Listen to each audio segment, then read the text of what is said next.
अस्सलाम वालेकुम। प्रेप 3 में हमारे पास मंथ ऑफ फेब, इसमें हमारे पास एक एक्सरसाइज 13B और चैप्टर है सिमेट्री। उसके मुतालिक मैंने यहाँ पे क्वेश्चन को कॉपी किया हुआ है। सिमेट्री के बारे में हम लोगों ने पहले डिस्कशन कर ली थी और उसके बारे में एक बार मैं फिर से रिव्यू करवा देता हूँ कि एग्जैक्ट शेप हमारे पास आ जाता है अगर हम उस चीज़ के बारे में उसको कट करें किसी भी एक शेप को। फॉर एग्जांपल हमारे पास एक ट्राइंगल है, अगर उस ट्राइंगल के तीनों साइड्स इक्वल होती हैं हमारे पास, अगर मैं आप लोगों से कहूँ कि इसको आप लोगों ने इस जगह से कट करना है कि ये एग्जैक्टली ओवरलैप हो जाए। एग्जैक्टली ओवरलैप होने का मतलब ये है कि जैसे कि मेरा ये हाथ है, इन हाथ को जब मैं आपस में मिलाता हूँ तो ये एग्जैक्टली ओवरलैप होते हैं। और इसकी सबसे बेहतरीन मिसाल इंसान के अपने बॉडी है। अगर हम लोग अपने इंसान के अपने हिस्से को हाफ से काटें तो एग्जैक्ट शेप यहाँ पे आधा और आधा शेप यहाँ पे हमारे पास आ रहा होता है। ऐसे ही हमारे पास क्वेश्चन में शेप्स दिए हुए हैं जिसके अंदर हमें लाइन ऑफ सिमेट्री या फिर उसको एक्सिस ऑफ सिमेट्री भी कहते हैं। अब जैसे कि ये शेप हमारे पास है, इस शेप को तो बहुत सिंपल सी बात है कि मैं अगर इसको सेंटर से काटूं तो 50% शेप यहाँ पे है और एग्जैक्टली इसको ओवरलैप करने के बाद ये शेप यहाँ पे आ जाता है। और जो कि ये इक्विलेटरल ट्राइंगल है तो ये तीनों साइड से हमारे पास इक्वल वैल्यूज आ रही होंगी। एनीवे वो थोड़ा सा एडवांस हो जाएगा। सबसे पहले इस वाले पॉइंट पे आइए, हमारे पास है question number 1 exercise 13B। Question number 1 में हमारे पास कुछ शेप्स दिए हुए हैं। मैंने यहाँ पे कुछ शेप्स को कॉपी किया हुआ है, बाकी के शेप्स आसान हैं, आप यहाँ पे पॉइंट समझ लें और इंशाल्लाह रज़ीज़ फिर उसके बाद फिर आप लोगों को बाकी के 3-4 क्वेश्चंस में कोई प्रॉब्लम नहीं रहेगी।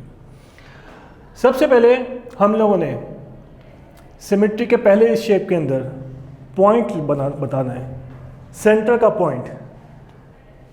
क्वेश्चन में हमारे पास मेंशन किया हुआ है कि mark the centre of rotation of each diagram.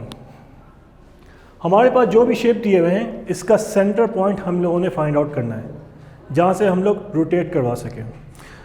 Symmetry के लिए हमारे पास एक तो लाइन ऑफ सिमेट्री होते हैं जिसके बारे में मैंने आप लोगों से बात की, और दूसरा हमारे पास होता है रोटेशनल सिमेट्री। रोटेशनल सिमेट्री के लिए मिसाल के तौर पे जैसे कि आप लोगों के पास एक मार्कर है, इस मार्कर की शेप को आप लोग यहाँ से देख लें गौर से। ये 0 डिग्री है हमारे पास और टोटल डिग्री हमारे पास होता है 360। रोटेशनल सिमेट्री में क्या होता है कि आप लोगों ने अपने इस ऑब्जेक्ट को मूव करवाना होता है और मूव करवा के 90, 180, 270, 360 तक पूरा सर्कल कंप्लीट होता है। इस पूरा सर्कल कंप्लीट होने पर मेरे पास वापस से ये शेप अपनी एग्जैक्ट पोजीशन पे आ जाए, ठीक है, तो इसको कहेंगे रोटेशनल सिमेट्री। और जैसे कि आपको पता है कि अगर मैं इस शेप को यहाँ से यहाँ मूव करता हूँ या इसको यहाँ पे मूव करता हूँ, ठीक है, तो यहाँ पे हमारे पास 180 डिग्री और यहाँ पे फिर हमारे पास 360 डिग्री का एंगल कंप्लीट हो जाता है। तो हमारे पास जो सेंटर का पॉइंट होता है उस सेंटर के पॉइंट से हम लोग बेसिकली अपने एक्सिस को रोटेट करवाते हैं। यहाँ पे हमारे पास शेप दिया हुआ है, इस शेप के अंदर हमारे पास ये चारों साइड दी हुई है। इसके अंदर हमें सेंटर के पॉइंट, सेंटर पे एक पॉइंट लगाना है जहाँ से हम लोग रोटेशनल सिमेट्री करवा सकें। तो सेंटर का पॉइंट इस वाली शेप में आप लोगों के सामने ये वाला शेप है जो कि इन दोनों साइड्स और इन दोनों साइड के बिल्कुल इक्वल लेवल पे आ रहा है। Now let's come to part B. इस पार्ट बी के अंदर आप लोगों के पास एक शेप यूं दिया हुआ है, जस्ट लाइक अ वेव। उस वेव के अंदर आप लोगों ने यहाँ पे रोटेशनल सेंटर का पॉइंट यहाँ पे आप लोगों ने फाइंड आउट करना है और सेंटर का पॉइंट आपके पास इसके बिल्कुल सीधा और इसके बिल्कुल स्ट्रेट, ये रहा एक point. Now number C, centre. अब आप लोगों को थोड़ा आइडिया हो गया होगा। सेंटर में हमारे पास बिल्कुल सेंटर का जो हमारा रेडियस कहलाता है वो हमारा रोटेशनल सिमेट्री का पॉइंट है, सेंटर का पॉइंट। और ये शेप हमारे पास मौजूद है। इस शेप के अंदर हमारे पास सेंटर, इसका सेंटर और इन दोनों साइड्स का सेंटर, इस पॉइंट पे हमारे पास इसका रोटेशन का पॉइंट आ रहा है, सेंटर का पॉइंट। नंबर ई में हमारे पास ये रहा, कि इसको यहाँ से अगर हम लोग रोटेट करवा दें तो एग्जैक्टली शेप ओवरलैप हो जाएगा। ये वाली चीज़ ऊपर आ जाएगी और ये वाली चीज़ नीचे की तरफ। नाउ हियर एनी आइडिया कि किस तरीके से हमारे पास पॉइंट आ सकता है, सेंटर का point? This one is that. ये वाला शेप हमारे पास क्वेश्चन नंबर 3 के लिए मैंने डिज़ाइन किया था, वो इस पार्ट का हिस्सा नहीं है, क्वेश्चन नंबर 1 का हिस्सा नहीं है ये। क्वेश्चन नंबर 3 के अंदर हमारे पास मुख्तलिफ शेप दिए हुए हैं, जिसमें से एक शेप को कॉपी करके मैंने आप लोगों को आइडिया देने की कोशिश की है कि किस तरीके से हम लोग बेसिकली वर्किंग कर सकते हैं। अब तक की वीडियो के अंदर मैंने आप लोगों को 2 पॉइंट बताए, एक तो लाइन ऑफ सिमेट्री और एक रोटेशनल सिमेट्री।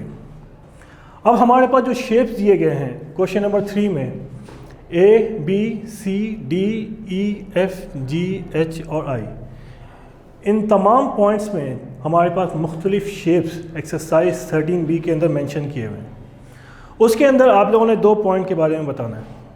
एक तो आपके पास है लाइन ऑफ सिमेट्री और सेकंड आपके पास आता है order of symmetry. Order of symmetry, अब ऑर्डर ऑफ सिमेट्री क्या होता है?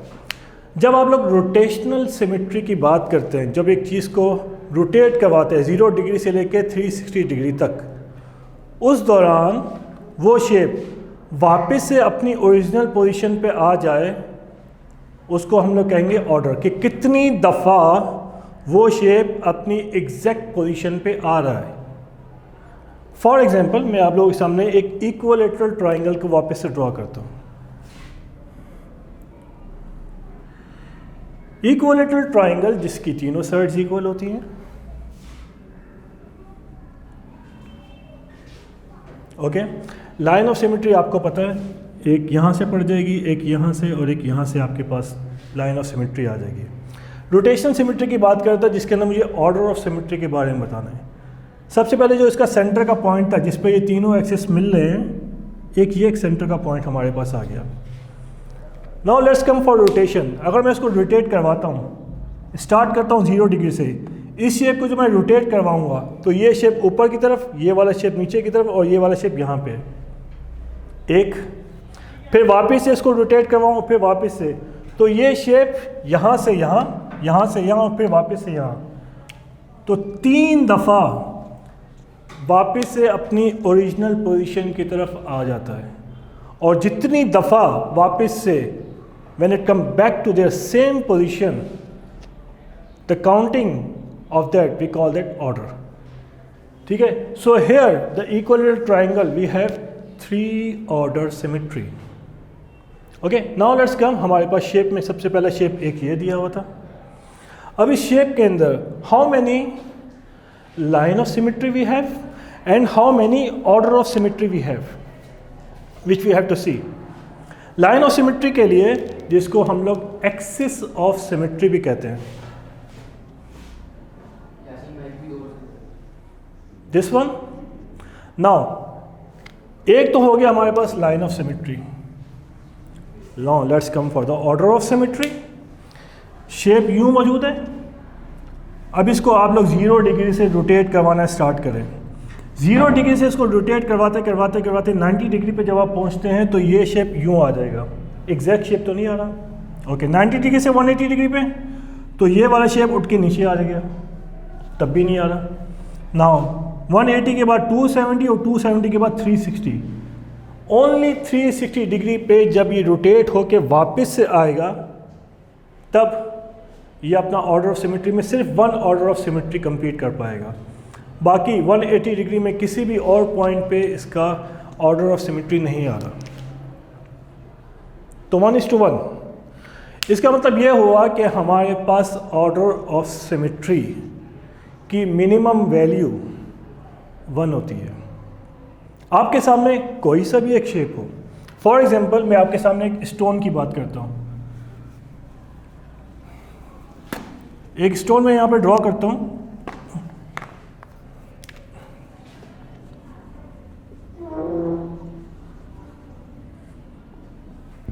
बहुत ही अनयूजुअल शेप है।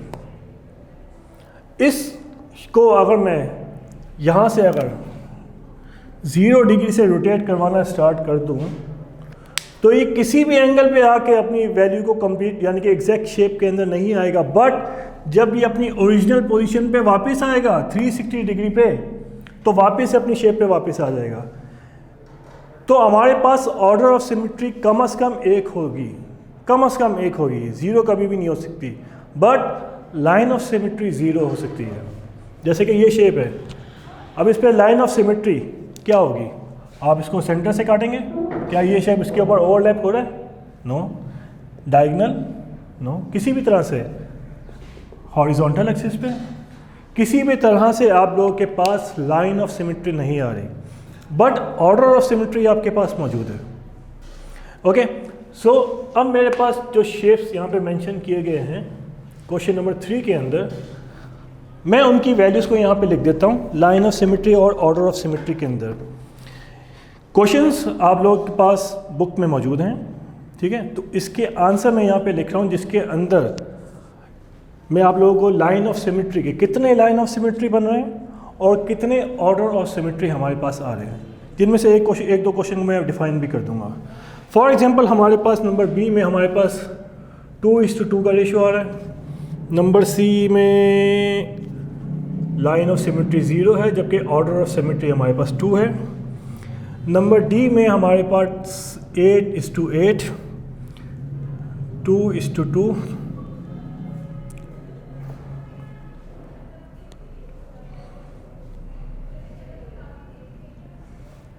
एंड 0:4। ये वैल्यूज़ हमारे पास यहाँ पे इनके डायग्राम्स की आ रही हैं। मैंने पॉइंट ए को तो आप लोगों के सामने यहाँ पे डिस्कस कर लिया। एक और शेप को मैं आप लोगों के साथ डिस्कस कर लेता हूँ, नंबर बी को। नंबर बी में हमारे पास एक शेप यूँ दिया हुआ है,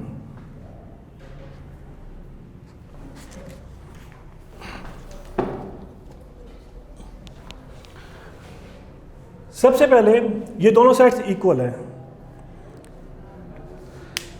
थोड़ा सा इसको बड़ा कर लेते हैं।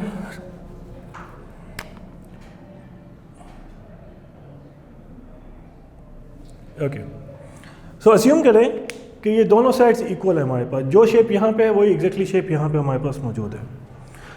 Now let's come for the first of all line of symmetry which we call as axis of symmetry. Okay, now how do we have to line of symmetry? First of all this portion, the vertical axis, आपने उसको यहाँ से cut किया।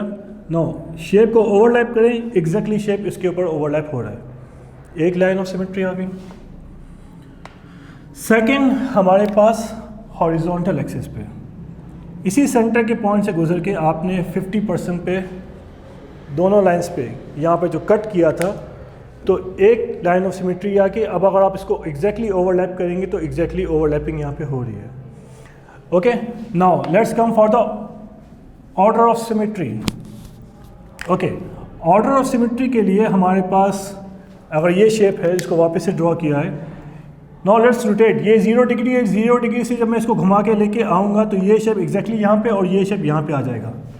एक order of symmetry हो गया, और जब ये वापस से घूम के अब 360 पे आएगा तो एक और ऑर्डर ऑफ सिमेट्री, तो 2 ऑर्डर ऑफ सिमेट्री हमारे पास आ चुके हैं। तो 2:2 का रेशियो हमारे पास आ चुका है। ठीक है, एनीवन जिसको भी अगर कोई प्रॉब्लम हो तो प्लीज़ उसके वाले से कोई सवाल की जा सकती है।